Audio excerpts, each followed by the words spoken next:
Assalamualaikum warahmatullahi wabarakatuh. Bismillahirrahmanirrahim. Alhamdulillahirabbil alamin. Wassalatu wassalamu ala asrafil anbiya'i wal mursalin sayyidina wa maulana Muhammadin wa ala alihi wa sahbihi ajma'in, amma ba'du. Peserta tasawuf dan tradisi pondok pesantren yang sangat saya hormati, F2 ini. Dan yang terhormat, sekarang itu pertemuan kita akan berbicara tentang tradisi golongan Qadiriyah dan Naqsabandiyah. Golongan Qadiriyah dan Naqsabandiyah itu tidak mutlak kembali kepada Qadiriyah dan tidak mutlak kembali kepada Naqsabandiyah. Karena pendirinya golongan Qadiriyah dan Naqsabandiyah itu seperti yang saya sampaikan kemarin, Qadiriyah itu salah satu riwayat itu didirikan pada cucunya Syekh Abdul Qadir Jailani yang ke-13. Ketika Syekh Abdul Qadir Jailani sudah meninggal dunia. Nah, karena itulah makanya menurut NU tidak muktabar. Tapi karena Qadiriyah itu sangat mandi, orangnya sakti-sakti, tidak bisa tertolak. Akhirnya NU mengatakan kalau begitu yang Qadiriyah double aja. Nah, akhirnya double lah Qadiriyah itu dengan Naqsabandiyah. Maka namanya tradisi golongan Qadiriyah dan Naqsabandiyah. Ini didirikan oleh Syekh Ahmad Khotib Sabbas. Mereka lahir 1217 Hijriah atau 1803 Masehi. Asalnya itu Sambas, Kalimantan, di Indonesia. Mesti kira-kira asalnya Naqsabandiyah, Qadiriyah dan Naqsabandiyah itu hanya ada di Indonesia asalnya. Sebelum itu tidak ada. Karena peristiwa itu tadi, dimungkinkan peristiwa NU itu tadi. Adik-adikku yang sangat saya hormati, sebetulnya kita kembali kepada tarekat Qadiriyah dan Naqsabandiyah pada asalnya, pada mulanya ya. Yang Naqsabandiyah itu sebetulnya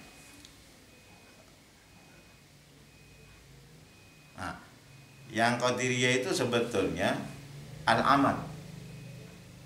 Ya ayyuhalladzina amanu wa amilus sholihati. Makanya ada 11 pemikiran itu semuanya. Tarekatnya itu melakukan sesuatu. Pertama kali syukur. Dan biasa zikir fana dengan baqo. Nah, zikir fana dengan baqo secara umum diawali dengan la. Makanya ketika la ilaha illallah itu artinya itu la ma'buda illallah, la maqsuda illallah, la mawjuda illallah. Jadi yang ada itu hanya Allah semuanya. Nah, kalau Naqsabandi banyak introspeksi, kembali kepada dirinya. Jadi berangkat dari hasibu qabla an tuhasabu. Koreksilah dirinya sebelum dikoreksi orang.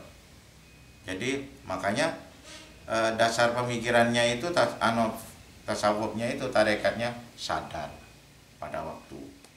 Lah itu kan hasil introspeksi. Banyak kembali waspada, seluruhnya itu hasil introspeksi. Nah, tapi ketika berdirinya Naqsabandiyah tidak seperti itu.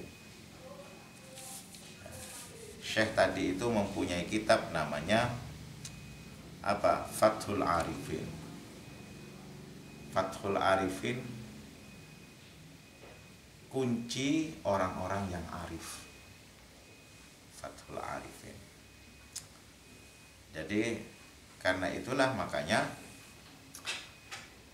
tarekatnya itu melalui kitab Fathul Arifin, membuka Fathul Arifin. Lalu kedua itu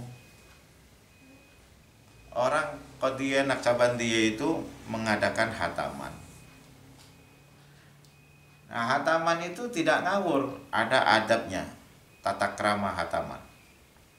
Adabnya itu tuh 2, 3, 4, 5, 6, 7, 8. Ada 8. Satu itu orang menghatamkan Quran itu harus suci dari hadas dan najis.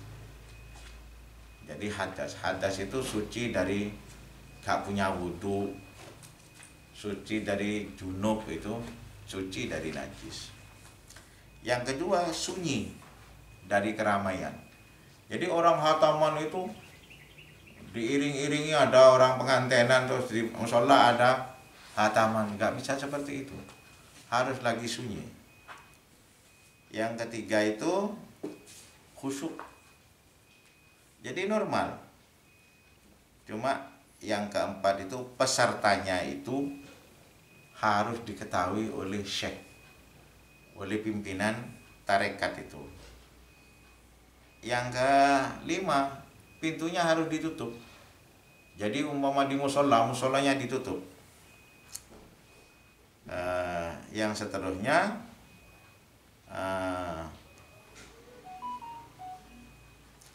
matanya harus yang membaca ya nggak merem, yang mendengarkan itu matanya harus dipejamkan. Kenapa mata harus dipejamkan? Supaya bisa fokus mendengarkan Al-Quran itu. Terus yang kesembilan, berusaha hatinya itu wujilat qulubuhum, hatinya bergetar. Mendengarkan Al-Quran itu bergetar. Karena kalau hatinya itu bergetar, bisa rindu kepada Tuhan, bisa rindu kepada Rasulullah. Yang terakhir, duduknya itu tidak silo gitu, duduknya seperti duduk tawarruk, jadi seperti sholat itu. Adik-adikku yang sangat saya hormati dan yang terhormat, itu hataman Quran. Nah, proses hatamannya banyak. Bagaimana proses hatamannya? Pertama kali itu kirim Fatihah kepada para nabi serta keluarganya. Yang kedua, kirim Fatihah kepada nabi dan rasulnya, para malaikat, para syuhada. Terus kirim Fatihah kepada arwah khulafaur rasyidun. Nah, kirim Fatihah kepada arwah mujahidin, imam mujahidin, para wali, para qori, para ahli hadis, pokoknya para ilmuwan lah, dikirimi Fatihah semuanya. Itu sebelum hataman Quran. Para tokoh tarekat itu dikirimi Fatihah. Terus para wali dan keluarganya. Kemudian kirim Fatihah pada arwah syekh tarekat Qadiriyah dan Naqsabandiyah. Jadi syekh tarekat Qadiriyah artinya Syekh Abdul Qadir Jailani, Sultanul Aulia, Sayyid Kutub, dan para syekh tarekat Naqsabandiyah harus dikirim Fatihah semua. Nah, kemudian kirim Fatihah kepada guru-guru kita, keluarga kita, waman haulahum waman tahtahum waman ala. Lalu kirim Fatihah kepada orang muslim dan muslimat, mukmin dan mukminat, al ahya'i minhum wal amwat. Jadi banyak kirim Fatihahnya. Baru hataman Quran. Adik-adik yang sangat saya hormati dan yang terhormat. Nah, berikutnya itu adalah amalan yang pernah dilakukan oleh Naksabandiyah dan amalan yang dilakukan oleh Qadiriyah. Jadi bebas, jadi ikut yang mana saja sampai insya Allah kepada Allah Subhanahu wa Ta'ala. Nah, inilah sebetulnya paduan antara Naksabandiyah dengan Qadiriyah. Tidak kembali mutlak kepada Qadiriyah dan Naksabandiyah tarekatnya itu.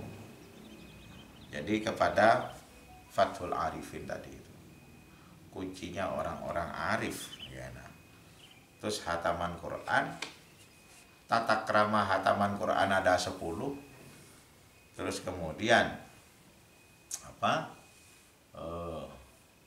Fatihahnya itu prosesnya itu banyak panjang. Jadi kira-kira kirim Fatihahnya itu sama dengan hataman Quran. Adik-adik yang sangat saya hormati dan yang terhormat. Nah, tradisi pondok pesantren ini, kalau adik-adik mau, ya dipraktekkan ini. Karena ini aksiologi, praktek. Bagaimana sampean dan saya belajar tasawuf kok tidak ngerti tasawuf? Tidak bertasawuf, padahal tasawuf itu aksiologi, praktek. Sampai sampean itu bisa merasakan apa yang dirasakan oleh orang-orang terdahulu. Paling tidak kalau antum itu praktek, tidak ditumak ninakan, tidak menjadi orang ngenyian.